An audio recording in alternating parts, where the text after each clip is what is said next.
Assalamualaikum warahmatullahi wabarakatuh. Selamat sejahtera bagi kita semua. Perkenalkan, nama saya Yazid Hadian Al-Fatah dengan NIM 210306169. Saya dari Prodi Peternakan A, Fakultas Pertanian, Universitas Sumatera Utara. Dengan dosen pengampu adalah Ibu Tati Fidianasari, SPTMP. Di sini saya akan menjelaskan tentang materi metabolisme air dan mineral. Yang pertama, saya akan menjelaskan sistem kompensasi dalam tubuh.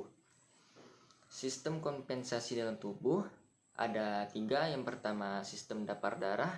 Yang kedua, sistem respirasi atau pernafasan. Yang ketiga, sistem ekskresi pada ginjal. Yang pertama, saya akan menjelaskan sistem dapur darah. Darah mengandung sistem dapur, yaitu asam karbonat dan garam bikarbonat. Untuk mempertahankan pH darah tetap normal yaitu 7,4, harus memiliki perbandingan yaitu kadar garam bikarbonat banding kadar asam karbonat adalah 20:1. Kemudian perbandingan antara CO2 yang dihasilkan dengan banyaknya O2 yang digunakan untuk pembakaran nutrien yaitu karbohidrat, lemak, dan protein. RQ atau respiratory quotient sama dengan CO2 yang dihasilkan banding O2 yang digunakan. RQ karbohidrat sama dengan 1,00, yang artinya untuk memiliki 100 molekul CO2 harus mendapatkan 100 molekul O2 yang digunakan dalam metabolisme karbohidrat. RQ protein memiliki 0,7 dan RQ lemak memiliki 0,7 dan RQ protein memiliki 0,82. Kemudian yang kedua adalah sistem respirasi atau sistem pernafasan. Sistem pernafasan melibatkan pemasukan CO2 dengan pemasukan O2 dan pengeluaran CO2 di dalam alveoli. Yang kedua, transportasi O2 dari alveoli ke jaringan, dan yang ketiga transportasi CO2 dari jaringan ke alveoli. Ditentukan oleh proses difusi udara dan tekanan parsial gas udara dalam pernafasan. Kemudian transportasi O2 dalam darah berbentuk gas larut dalam plasma dan O2 terkait dengan hemoglobin. Kemudian transportasi CO2 dalam darah berbentuk yang pertama gas larut dalam plasma, yang kedua asam karbonat larut dalam plasma, yang ketiga ikatan karbamino berkaitan dengan hemoglobin 40% dan garam bikarbonat memiliki 70%.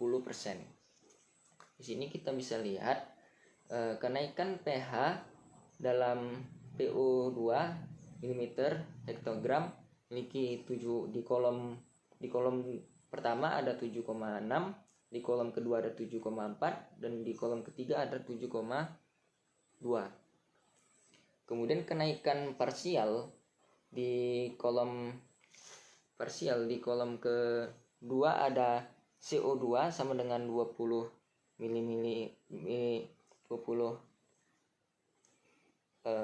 kemudian di kolom ketiga ada CO2 sama dengan 40. Kemudian CO2 di kolom kolom ketiga memiliki 80. Kemudian derajat di kolom kedua ada 20 derajat Celcius, di kolom keempat 37 derajat Celcius, dan di kolom kelima 43 derajat Celcius. Dan yang terakhir parsial di kolom pertama nomor 2 dan 3 kenaikannya memiliki 2 dan 3 dpg, dan yang kedua normalnya 2,3 dan edet normalnya 2,3. Kemudian saya akan menjelaskan sistem ekskresi ginjal mengatur kandungan garam bikarbonat dalam darah dengan cara yang pertama memobilisasi ion H positif di tubulus proksimal dengan reabsorpsi Na positif. Yang kedua sekresi ion H positif di tubulus distal ditukar dengan Na positif. Dan yang ketiga membentuk amonia di tubulus distal menggantikan Na positif yang sudah dipakai ditukar untuk ion H positif.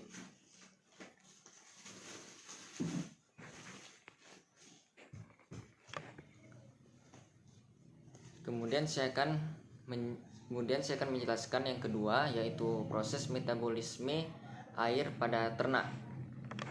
Proses metabolisme air pada ternak dalam kondisi tertentu seperti musim dingin, air metabolik dapat memenuhi kebutuhan ternak yang tidur pada musim dingin, dapat menggunakan timbunan lemak untuk persediaan kebutuhan energi dan air. Metabolik memberikan cukup air untuk memenuhi air yang hilang karena proses pernafasan dan penguapan. Air metabolik dipenuhi dari bahan makanan yang mengandung hidrogen. Glukosa menghasilkan 60% air, sukrosa menghasilkan 57,9% dan pati menghasilkan 5,5%. Sumber air untuk ternak berasal dari air minum, air yang terkandung pada makanan, air metabolik yang dapat sebagai hasil oksidasi dari makanan dan sintesa dari molekul yang kompleks di dalam tubuh. Contohnya adalah C6H12O6 tambah 26O2 menghasilkan CO2 tambah 6H2O. Kemudian yang keempat adalah faktor-faktor yang mempengaruhi ekskresi dan kebutuhan air. Keseimbangan positif bila air yang masuk ke dalam tubuh lebih banyak daripada yang dikeluarkan dalam tubuh. Sedangkan keseimbangan negatif bila air yang dikeluarkan lebih banyak daripada air yang masuk ke dalam tubuh. Air yang hilang dari tubuh dapat melalui yang pertama, hilangnya air lewat kulit pada mamalia. Kemudian akan membantu atau melepaskan panas untuk mengatur temperatur tubuh. Jumlah air yang hilang melalui kulit akan meningkat dengan meningkatnya aktivitas fisik dan temperatur lingkungan. Yang kedua, hilangnya air melalui ginjal sebagai air urin. Ini sangat dipengaruhi oleh banyak faktor. Pakan yang kadar protein dan mineral yang tinggi akan meningkatkan hilangnya air melalui kencing. Di samping itu meningkatkan mineral natrium dalam tubuh akan banyak air yang akan diabsorpsi sehingga menimbulkan odema pada otak dan asites disebabkan terlalu banyak cairan dalam rongga tubuh. Kemudian dari metabolisme protein adalah urea yang merupakan racun bagi saluran kencing. Untuk mengencerkan diperlukan air sampai konsentrasi yang tidak berbahaya. Kemudian yang ketiga, hilangnya air melalui pernafasan hampir 40% pada unggas. Yang keempat, saluran pencernaan. Bentuk pakan, susunan pakan mempunyai pengaruh yang nyata. Contohnya, pakan serat mempunyai sifat cair yang menyebabkan banyak air yang keluar bersama feses. Ekskresi kotoran sapi lebih basah dari kambing. Kemudian yang kelima, saya akan menjelaskan menghitung air metabolik. Air metabolik dapat kita hitung seperti contoh, bila suatu ransum mengandung 10% protein, 20% lemak, dan 55% karbohidrat. Jumlah air metabolik yang dihasilkan untuk setiap 100 kalori energi metabolik adalah dapat diketahui dalam tabel zat-zat makanan, yaitu karbohidrat, protein, dan lemak. Kemudian air hasil oksidasi berbentuk gram untuk karbohidrat 60, protein 42, dan lemak 100. Rata-rata kalori, karbohidrat 400, protein 400, dan lemak 900. Untuk air metabolik per 100 kilokalori energi metabolis, pada karbohidrat 15,0, protein 15,5, dan lemak 11,1. Air metabolik dari 100 gram ransum adalah 10 gram protein kali 4 dihasilkan adalah 40 kilokalori. Kemudian 20 gram lemak kali 9 sama dengan 180 kalori. Kemudian 55 gram karbohidrat sama dengan 220 kilokalori. Ditotalkan menjadi 440 kilokalori. 40 kilokalori menghasilkan 40 kali 0,15 kilokalori sama dengan 4,2 gram air metabolik. 180 kilokalori menghasilkan 180 kali 0,11 kilokalori sama dengan 19,98 gram air metabolik. Kemudian 220 kilokalori menghasilkan 220 dikali 0,150 kilokalori sama dengan 33 gram air metabolik. Ditotalkan menjadi 57 gram air metabolik. Jadi bila energi ransum 1 kilokalori, maka air metabolik yang dihasilkan adalah 57 gram. Bila energi dalam ransum 100 kilokalori energi metabolik, maka air metabolik yang dihasilkan adalah dikalikan 40 dikalikan 10,5 menjadi 420. Kemudian 180 dikali 11,1 sama dengan 1998. Kemudian 220 dikali 15 sama dengan 3.300 dan 5.716 gram air metabolik. Jika 5.718 sama dengan 12,9 dalam 100 kilokalori energi metabolik atau 13 gram air metabolik untuk setiap 100.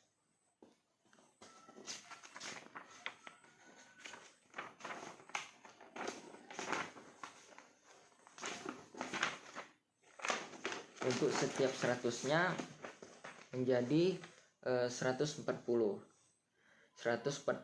kilokalori energi metabolis.